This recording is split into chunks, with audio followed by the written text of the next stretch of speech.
Imagine a typical four-way traffic junction road, and on that traffic signal, there will be three to four main components that are traffic lights, the traffic LED timers, cameras, and a controller box on the side of the road, which is the main processing unit. So, the issue with current traffic signals are the timings are static. That is, even though there are 10 or 100 vehicles on the road, the timers are fixed and it can't be changed or it can't adapt to the real time. So, what exactly is the problem with these fixed timers?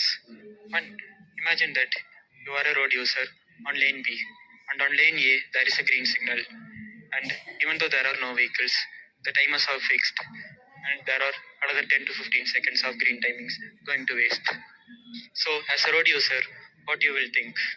As a road user, you would be tempted to break the rule and move forward thinking, why should I wait when the lane is empty?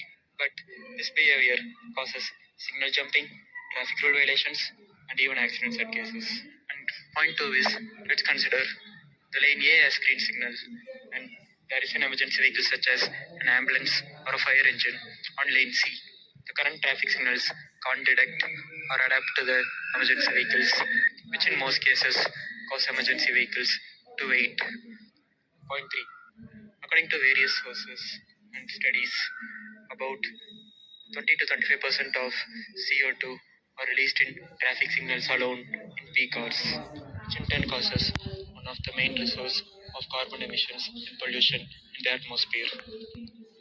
And that is why we developed this project, that is an AI-based smart traffic signal management with emergency vehicle reduction and prioritization. So, what exactly we do? First of all, we developed an YOLO 11S model using RoboFlow platform. While training the model, we used different vehicles such as two-wheeler, car, auto, truck, bus, and of course emergency vehicles, etc. And with this trained model, we written an Python-based script for real-time timing calculation using the vehicle density, where the green signal timings of the current lane and red signal timing of the remaining lanes and the transition phase between them are calculated dynamically. And you may think, what about emergency vehicles? And in that case, we developed a radio wave frequency system that is somewhere about 300 to 500 meters before the main signal. We will place a radio signal transmitter such as LoRa, and on our emergency vehicle, along with siren, we will place a LoRa-based transmitter that could emit radio waves.